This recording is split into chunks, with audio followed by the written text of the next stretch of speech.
Bonjour et merci de suivre l'édition sur RTI 2. À présent, passons au titre de ce jour.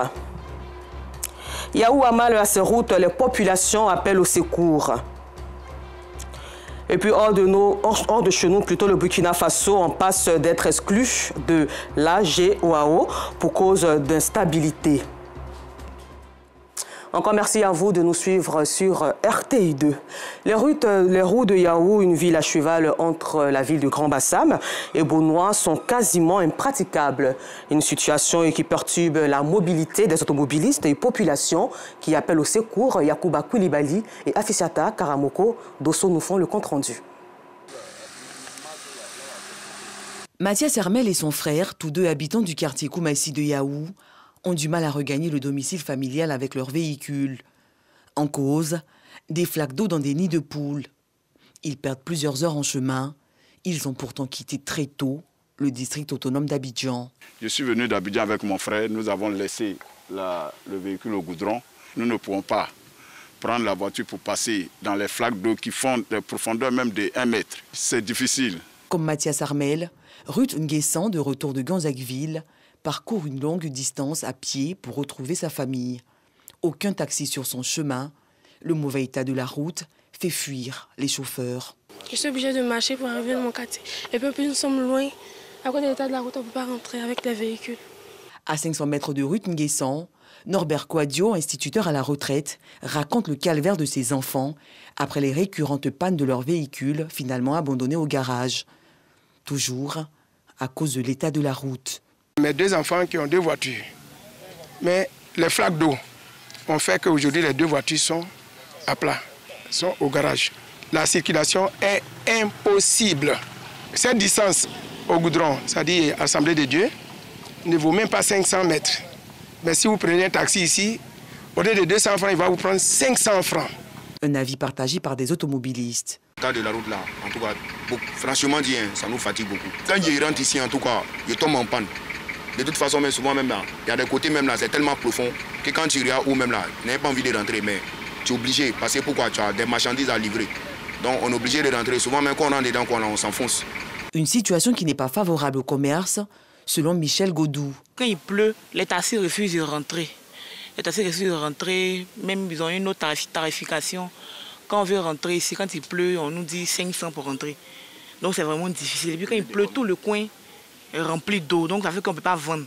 À quelques mètres de la cour royale, vit Anthony Kouadio. Lui, déplore la récurrence des inondations. Toute la rue est inondée, même dans la cour, à la maison. Ça vient jusqu'à la terrasse. Nous sortons, nous accueillons de l'eau dans la cour, puisqu'il n'y a pas de canalisation. Comme la commune n'est pas loin, nous appelons les autorités compétentes vraiment de se pencher vraiment sur cette situation-là. Face à cette situation qui perturbe considérablement les déplacements urbains, bien plus, ralentit le développement de la région, population et automobilistes ont le regard tourné vers les autorités en charge de l'entretien routier. Parlons à présent de bien-être de l'être humain. L'éducation sportive est inscrite au programme des écoles primaires et préscolaires. Elle permet donc le développement physique et psychologique de l'enfant afin de le socialiser à travers les équipes formées au cours de cette activité et surtout développer son intelligence. Mais aujourd'hui, cette discipline est de moins en moins pratiquée.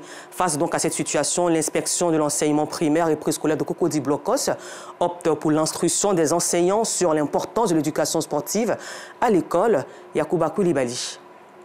Ces sportifs assis à même le sol au terrain de l'école primaire publique d'Anga sont des enseignants de l'école maternelle de la commune de Cocody. Ils miment leurs apprenants en séance d'activité sportive, un rôle qui ne les surprend guère. Je n'ai pas été surprise en tant que telle parce que je savais qu'en pratique, on allait représenter nos élèves. Ça nous apporte un plus parce que là, ça nous permet de nous perfectionner. Cette mise en scène de l'éducation sportive se fait sous le regard attentif des enseignants du primaire et des conseillers de l'éducation et de l'inspecteur de l'enseignement primaire et préscolaire de Cocody Blocos. Cette formation est la bienvenue parce que nous avons constaté sur le terrain que les enseignants ne faisaient pas la pratique d'EPS. Et donc ça urgeait qu'ils soient certainement formés pour pouvoir voir ça sur le terrain. Cette école est le cadre choisi par l'inspecteur de l'éducation primaire de Cocody Blocos pour instruire ses enseignants sur les épreuves physiques et sportives EPS, une discipline de moins en moins pratiquée dans les écoles primaires et préscolaires. L'objectif est de donner un nouveau souffle à cette discipline dans ces classes de tout petits. L'objet de cette rencontre était simplement de galvaniser les enseignants, les aider un peu plus, répondre à leurs besoins et répondre aussi aux difficultés qu'ils rencontrent quant à la pratique de l'EPS dans leur classe. Le fait de faire ces activités physiques avec les enfants aide les enfants déjà à vivre et les aide aussi à mieux se comporter dans la vie. Une initiative qui réjouit les enseignants, mais aussi l'inspecteur de l'enseignement primaire et préscolaire. Nous sommes les élèves maîtres de la première année et on vient assister à une formation, ça va nous aider beaucoup. On pourra mieux enseigner les enfants dans cette discipline qui est EPS. L'EPS, c'est une épreuve physique et sportive qu'il est très important de pratiquer dans les écoles. Il faudra que les collègues s'attellent à faire cette épreuve pour le bien-être des élèves et eux-mêmes leur bien-être.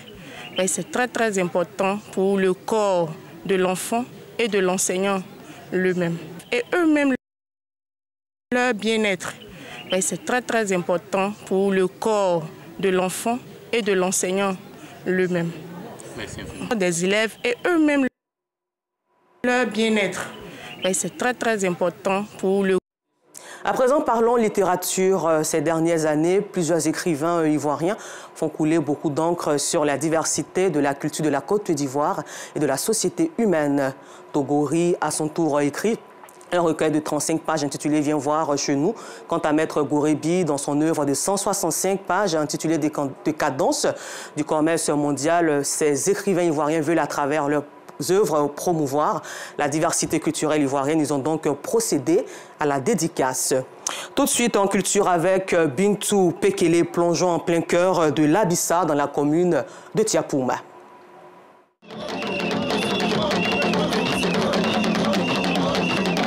Sa Majesté Kwasi Ndafo, dit Krouchi IV, roi d'Enzima à Douvlé-Soyi, est célébré lors de l'Abissa 2022 de Tiapoum. Et pour honorer le roi, tous les chefs sont conviés. De son trône, le roi appelle son peuple à la paix. La journée du roi, c'est la fête d'Abissa. Quand on fête, c'est pour la réconciliation, pour le pardon et de tout ce qui vient pour l'année 2023, ça est la nouvelle année. Ce que je souhaite, c'est que les fils de Tiapoum, les cadres de Tiapoum, le peuple notamment à Douvlé-Soyi, se mettent ensemble pour la continuité du royaume, qui s'étend jusqu'à Grand Laou. Occasion pour autorités, proches et amis du roi de lui faire des civilités. Au nombre des visiteurs, Pascal Ladina Kwaku, ministre-gouverneur de la Comoé. Il partage le message de paix.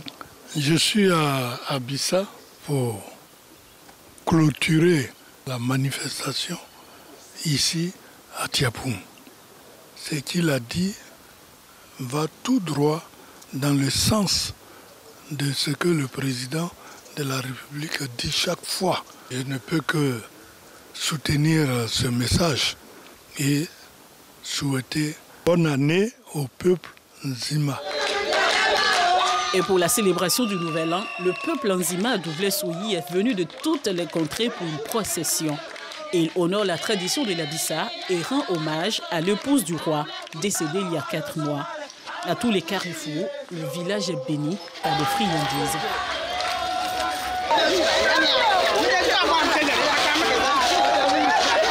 Bon, c'est une joie pour moi de marcher derrière le roi dans la rue.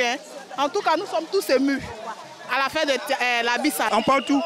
C'est juste ma grand-sœur qui m'a marqué. Cette année, j'ai décidé de m'habiller ainsi parce que, sincèrement, je suis tellement très impressionné par cette manifestation. C'est ma femme qui m'a habillé. Voilà, Tiapoum est très intéressant. Quand il regarde Tiapoum, je ne peux jamais quitter Tiapoum. Mais vraiment, habiter de Tiapoum, c'est réel. C'est vrai qu'on assiste souvent pour Bassam, mais ici, c'est l'original. C'est l'Abissa typique, voilà, du terroir. Donc, Plus d'une trentaine de minutes de marche après, nous sommes à l'espace Abissa de Tiapoum. le tam-tam Médombélé s'exprime. Et les populations des 30 villages du royaume présentent leurs vœux au roi. Des pas de danse, prises de parole, coutumes et traditions honorées, spectateurs comblés.